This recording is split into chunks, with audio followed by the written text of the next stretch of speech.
Bonjour et bienvenue sur la correction du sujet numéro 2 concernant l'audit énergétique. Alors sur ce sujet, on avait affaire à une maison un seul niveau, mais avec des pièces au sous-sol, dont un garage et des pièces non chauffées. La maison ne présentait pas de particularité, sauf peut-être pour la ventilation qui était mal exécutée. Sinon, à part ça, la maison était plutôt saine, dans une configuration assez simple. Bien qu'étant très mauvaise de base, il n'est pas si compliqué d'arriver à une bonne classe B. Donc on va voir ça en détail. Alors, pour rappel, donc on avait la particularité d'avoir deux faces qui ont fait l'objet de travaux d'isolation par l'extérieur déjà. Donc sur ce principe, on va partir sur le même type de travaux pour les façades restantes. Nous avions également la présence d'isolants en sous-face dans le garage. Alors pas dans les pièces du fond, mais seulement dans le garage. Donc on va l'envisager sur toutes les pièces. Et comme je vous le disais, la particularité c'est que dans les combles, d'ailleurs les combles ont été isolés avec 30 cm de laine, hein, ce qui est très intéressant. Ce n'est pas du tout un poste à traiter pour le coup. Mais la petite chose à voir éventuellement, c'est la VMC. Alors la VMC, on voit qu'actuellement il y a une aspiration dans l'air des combles. Bon, pourquoi pas, hein, il y a des ventilations, il y a une ventilation naturelle via des tuiles chatières.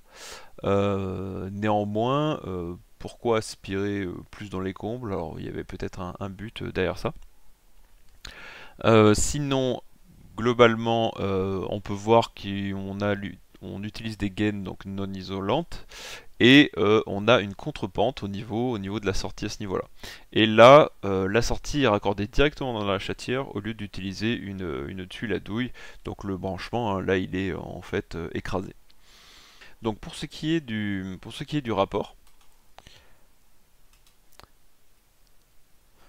on n'a pas de mal donc à obtenir la classe B comme je vous le disais, et en plus on a réussi à respecter les préconisations de l'arrêté, c'est-à-dire sortir de la passoire et atteindre au moins E, proposer une étape intermédiaire en C puisqu'on est en F ou en G de base, et finir en B. Alors, depuis le sujet numéro 1, il y a eu quelques évolutions dans l'ICL. Alors, il y a toujours un petit peu des choses qui sortent indépendamment de notre volonté, comme par exemple ici, le scénario 1 et 2 sont inversés par rapport à la saisie dans le logiciel. Alors bon, j'ai déjà prévenu l'ICL, hein, c'est quelque chose qui est en cours de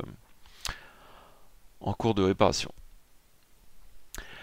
Alors, donc on va aller directement à l'essentiel.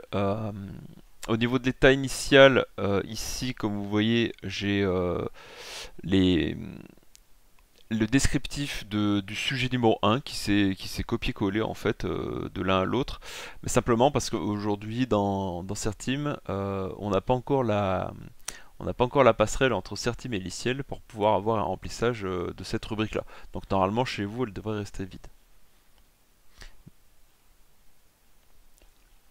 Concernant ensuite les observations de l'auditeur, j'ai laissé celles qui étaient fournies d'origine par le diagnostiqueur sur le DPE de base. Concernant la liste des pathologies, donc sur ce bien, comme je disais tout à l'heure, très peu de choses à raconter, hein. C'est assez similaire au sujet 1 finalement concernant la ventilation, donc présence d'une contrepente, donc corriger ce problème hein, pour éviter l'accumulation d'eau éventuelle et l'alourdissement des gaines. Aussi absence d'entrée d'air au niveau des menuiseries. Donc l'air ici en fait est tiré directement par des entrées d'air dans les parois des salles de bain et des cuisines, hein, mais les entrées d'air ne sont pas placées dans les cuisines et salles de bain, elles ne sont pas dans les pièces d'eau, elles sont dans les pièces principales. Il n'y a que les extractions, les sorties d'air qui sont dans les pièces d'eau. En fait, j'imagine que dans cette maison, ça a été fait en 2 temps. Ils ont fait des travaux d'aménagement, d'isolation des façades. Mais à ce moment-là, ils ont créé les entrées d'air avec les manchons quand ils ont fait l'isolation par l'extérieur. Et la VMC a dû être installée par la suite, j'imagine, dans un 2e temps. Absence d'étalonnage des portes. Bon, bah ça, je l'avais pas précisé dans le sujet, mais voilà, c'est un truc qui était à prévoir, en tout cas sur ce bien-là. Ensuite, concernant donc les scénarios en eux-mêmes, j'y reviens.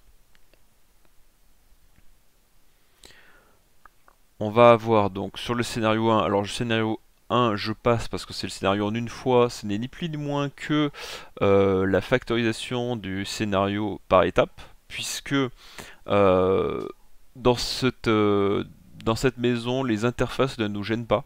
On peut très bien faire les choses indépendamment ou de manière groupée, ça en reviendra au même. Pas de modification d'estimation de coût à ce niveau-là.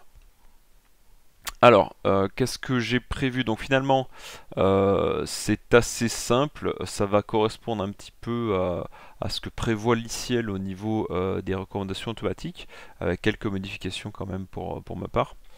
Donc je suis quand même passé en mode manuel, je vais y revenir par la suite. Alors sur la première étape, donc rappel, première étape, on doit atterrir sur la note E. Donc, étant donné la présence de parois non isolées à plusieurs endroits, il paraît logique d'abord de se pencher sur la question de l'isolation.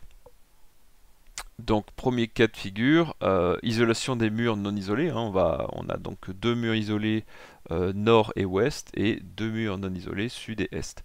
Donc, sur ceci, on va envisager la pose d'un isolant par l'extérieur, de la même manière que ceux qui ont déjà été posés, c'est-à-dire avec une finition bardage PVC. R égale, enfin supérieur ou égal à 3,7 mètres carrés Kelvin par watt, ça c'est pour le respect des aides financières.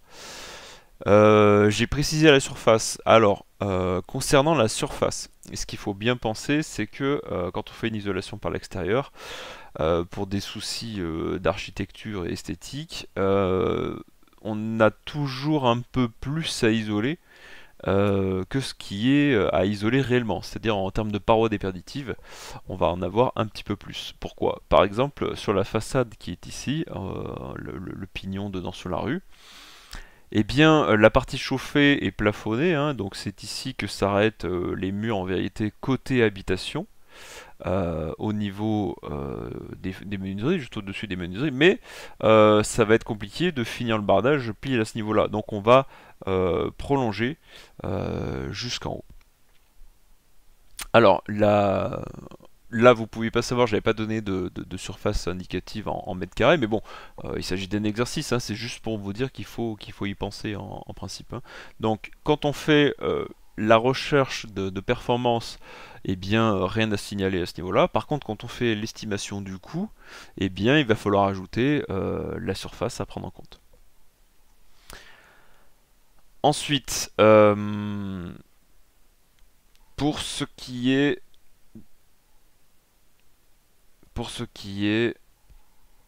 du plancher bas, puisque le plancher haut, lui, était déjà isolé avec de la laine de roche 30 cm, donc on va pas y toucher. Pour le plancher bas, donc, on avait une isolation existante de seulement 3 cm, je vérifie, je crois que c'était ça. Et donc, pour la partie déjà isolée, donc soit on prévoit une sur-isolation sur ces 3 cm, soit on enlève l'isolant existant et on le met par des plaques plus performantes, à voir le coût que ça génère. Pour la partie des pièces qui sont non aménagées, à ce moment-là, on rajoute le même type de plaque sur toute la surface, donc 40 mètres carrés. Et l'ICIEL s'occupe d'additionner automatiquement les 2 postes, hein. Là j'ai fait en 2 postes, donc ça se voit pas, c'est mis à la suite, mais c'est additionné automatiquement par l'ICIEL. La porte d'entrée était brute, donc j'ai choisi de la changer. Par contre, les menuiseries étaient très bonnes, puisque c'était des menuiseries double vitrage PVC, assez récentes hein, d'aspect, et en plus qui disposaient d'un vitrage à isolation renforcée. Donc à ce niveau-là, rien à envisager. Alors à noter que du coup, comme on a déjà changé les menuiseries, et qu'il n'y a pas d'entrée d'air prévue sur celle-ci, c'est pour ça que plutôt que de... Alors, de percer les menuiseries, ce qui est une mauvaise chose, hein, puisque si jamais elles sont récentes, automatiquement on perd la garantie dessus. Il faut que ce soit prévu en usine, et puis bon, euh, forcément, quand c'est fait par un artisan, on sait pas trop comment il va s'y prendre, hein. Souvent c'est juste des trous à la perceuse, et c'est probablement insuffisant.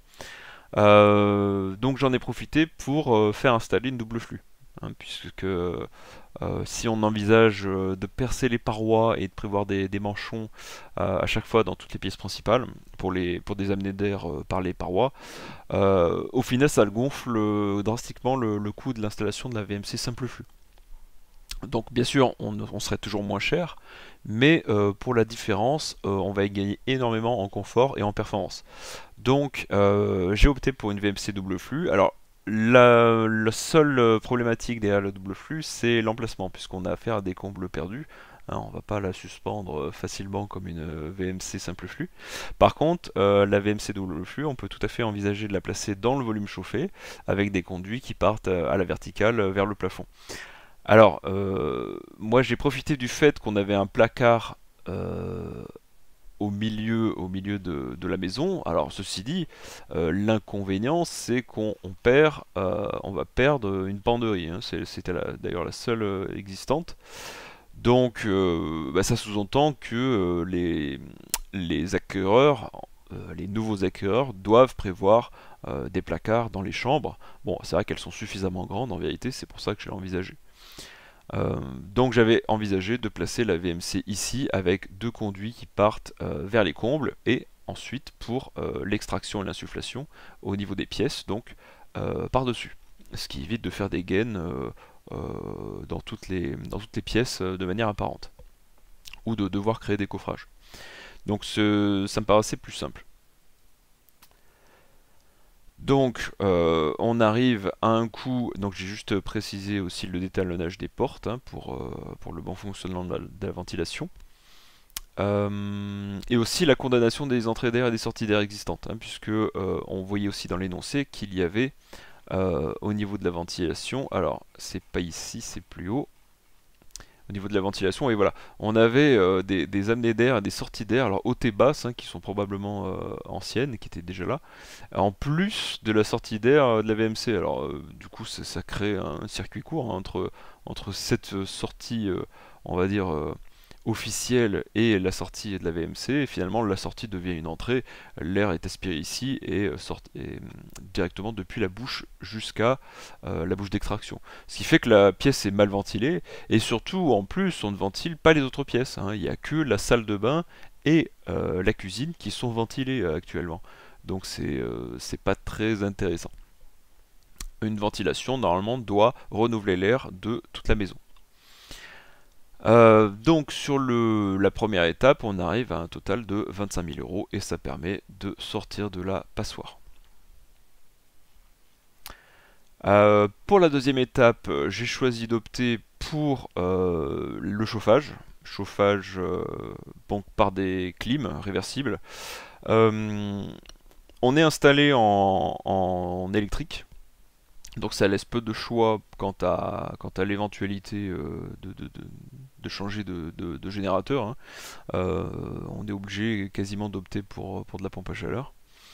Donc dans ces cas-là, j'ai opté pour du RR pour des simplicités comment dire, de pause, aussi pour un coût, pour une raison de coût. Alors il faut savoir que la prise en charge des packs RR par les aides financières est inexistante. Alors peut-être qu'elle a existé, je sais pas, par le passé, mais aujourd'hui, si on se renseigne sur le site Aide aux travaux ou d'autres sites comme France Rénov ou le nouveau guide des aides financières, on s'aperçoit que les packs RR sont exclus des aides au financement. Néanmoins, je les ai quand même mises puisque l'objectif ici, c'est d'abord d'obtenir la lettre B. En travaux induits, j'ai spécifié la dépose de 5 radiateurs convecteurs. Sachant que j'ai gardé quand même celui de la salle de bain pour des raisons de confort, puisqu'on ne va pas installer de clim dans la salle de bain. Donc ça fait une dépose de 5 radiateurs, de 5 éléments au lieu de 6. Alors bien sûr, on verra par la suite, je l'ai gardé dans la modélisation. Donc le total s'élève à 9200 € pour cette étape. Et en dernière étape, je change le CS. Donc on a actuellement un ECS 300 litres placé hors volume chauffé. Étant donné le peu de place qu'on a à l'intérieur du volume chauffé, j'ai choisi de laisser le ballon hors volume. Et donc de simplement profiter du volume du garage pour mettre un chauffe-eau thermodynamique sur air ambiant, c'est-à-dire avec prise d'air dans le local et rejet à l'extérieur. Donc je profite de ce volume-là pour ce faire. J'ai rajouté en travaux induits donc la dépose de l'ancien chauffe-eau, et voilà. On arrive à un total de 2600 €. Alors quelques recommandations d'usage que j'ai commencé à enregistrer dans ma version de Liciel. Je mettrai à disposition au fur et à mesure quand on en aura des nouvelles. D'ailleurs à ce propos, n'hésitez pas à m'en envoyer si vous avez des idées. N'hésitez pas à me faire des petits commentaires par mail, des petits retours par mail. Concernant les recommandations, donc j'ai mis une recommandation générale un petit peu sur le fait de devoir faire un repérage amiante avant travaux, en cas de travaux. Pour le ravalement de façade, voilà, j'ai posé une condition sur le fait de devoir s'enseigner auprès des autorités pour avoir l'accord d'un ravalement de façade et de la pose d'un bardage, etc.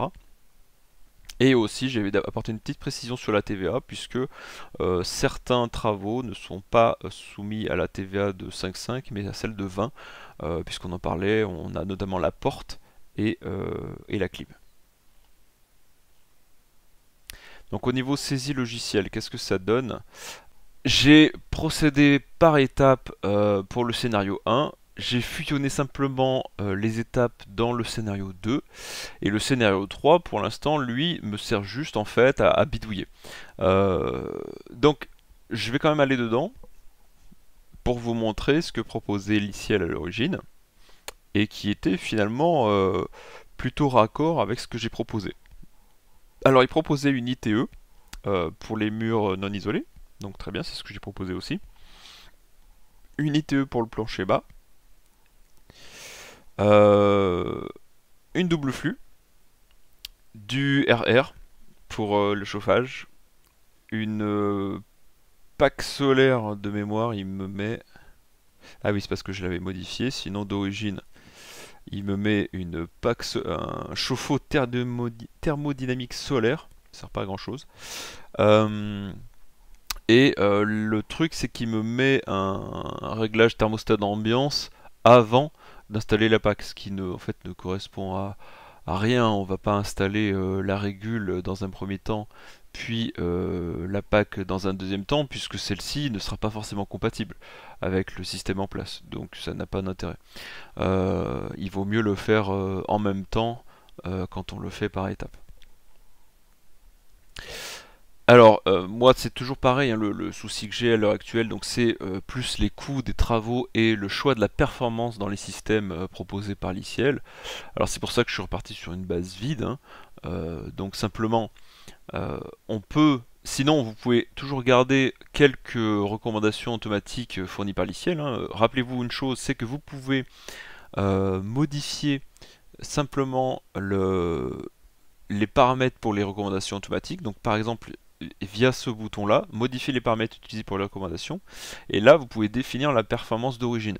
Donc par exemple pour les murs, il met d'office 4,5, ce qui semble beaucoup, Alors après, c'est pas impossible, hein, mais pour les aides, le minimum c'est 3 sets. Donc on peut se caler sur 3 sets d'office. Voilà, par exemple les planchers c'est 3, etc., etc. Vous pouvez aussi modifier le COP de la PAC, de l'ECS et la performance des menuiseries qui est recherchée de base.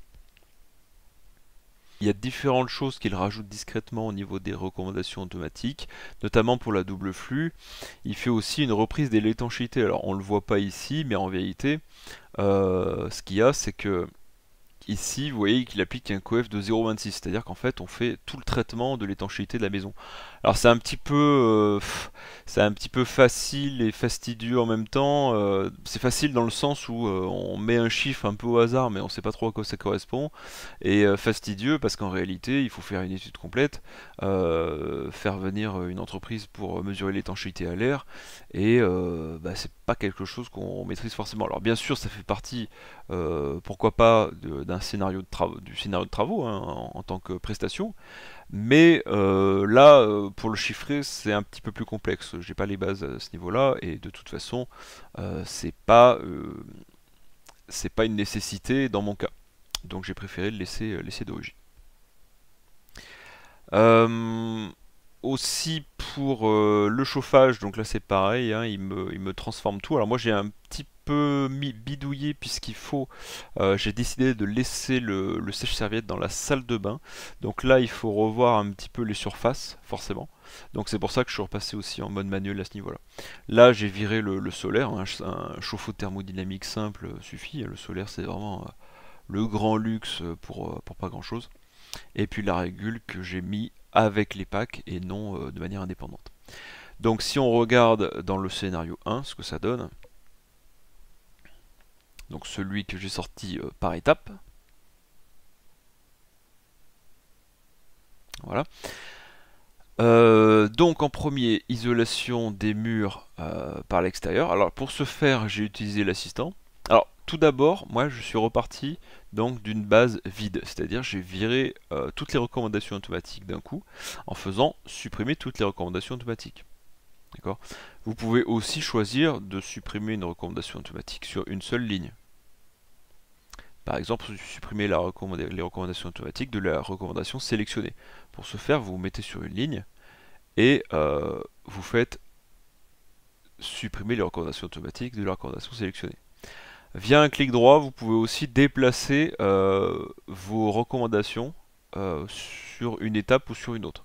Hein, si jamais vous apercevez ici que vos lettres ont changé trop vite ou pas assez, vous pouvez déplacer via un clic droit vos étapes.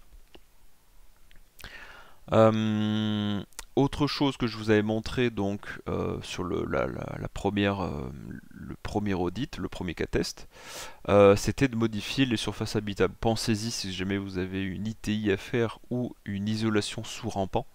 Il faudra recalculer pour que la performance soit plus en adéquation avec le nouveau scénario de travaux.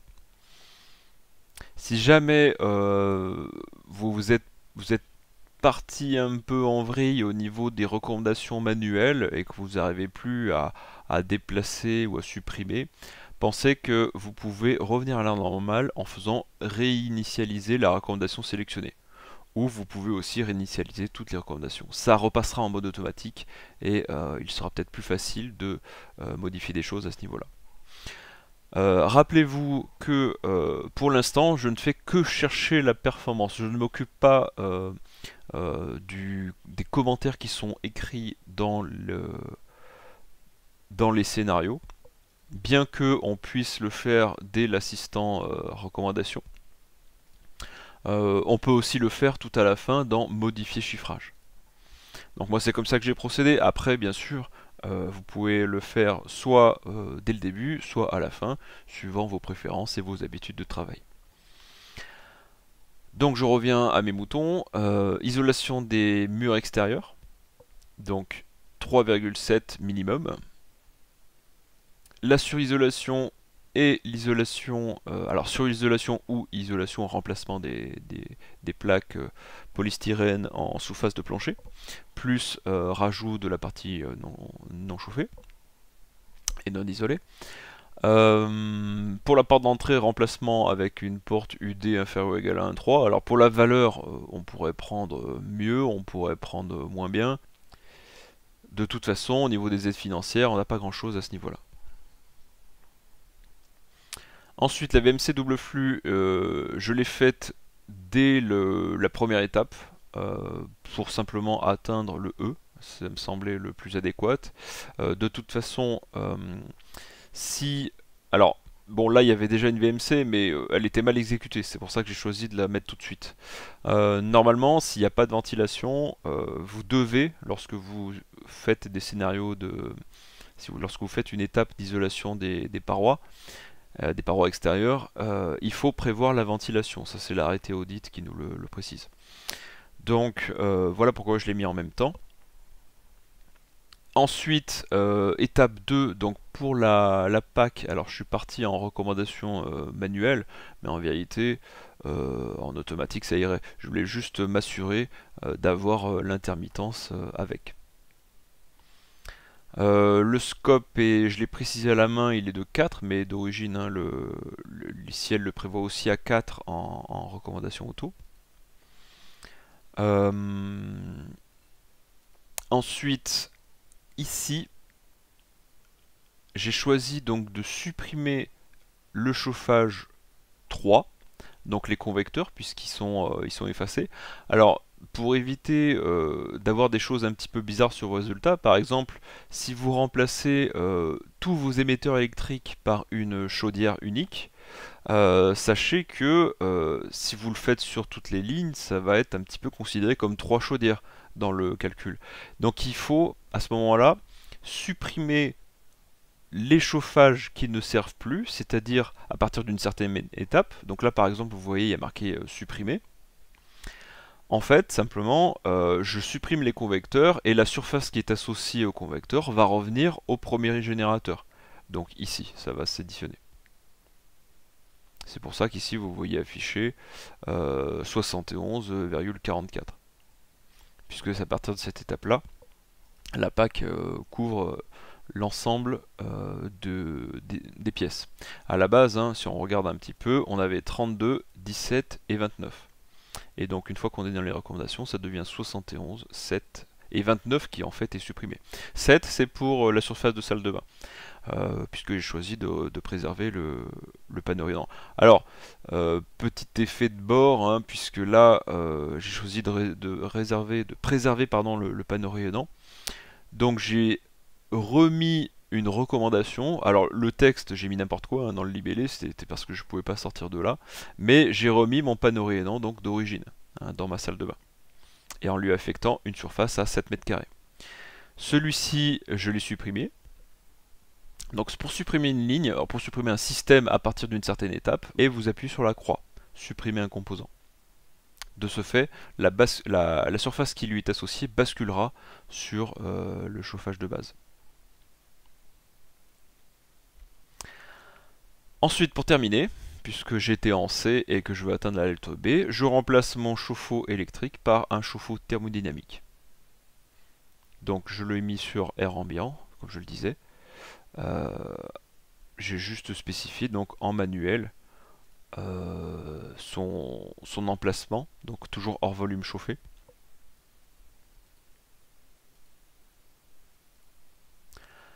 Une fois que j'ai fait ma recherche de performance, donc j'arrive en B, je fais modifier chiffrage.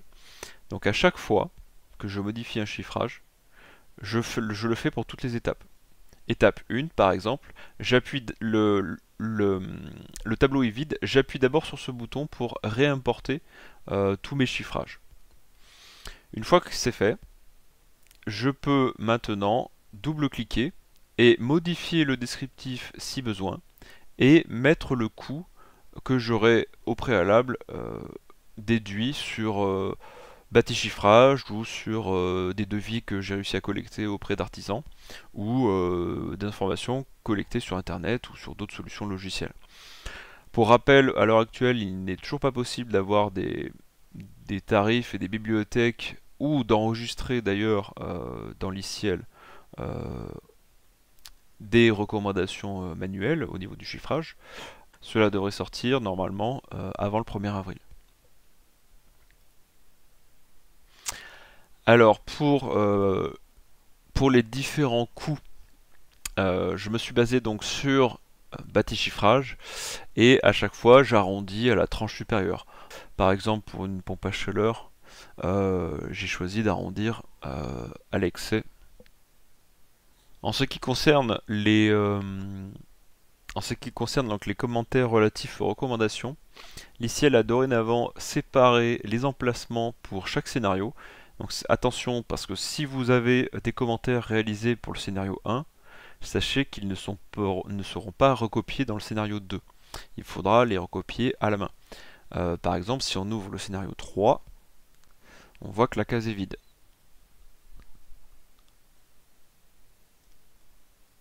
Pour remplir les commentaires relatifs aux recommandations, vous pouvez écrire directement dans l'encadré, sauter 2 lignes pour ajouter un point sur les sorties. Donc par exemple, ça a été ajouté récemment. Pour ajouter un point devant, il faut sauter des lignes. Ensuite, vous pouvez aussi sauvegarder, comme pour le DPE, des commentaires et en charger directement depuis votre poste. À ce sujet, donc, on vous fournira une liste préétablie de commentaires avant la sortie de l'audit. Bien sûr, elle évoluera dans le temps suite à vos remontées. Si vous voulez faire un scénario sur lequel vous entraînez et qu'il ne sorte pas dans le rapport, n'oubliez pas de décocher ajouter dans le rapport. Sinon, vous aurez un 3e scénario. Voilà, c'est tout pour aujourd'hui. N'hésitez pas à me faire des retours si vous avez des remarques à propos de ce cas pratique et si vous avez des questions également. À bientôt.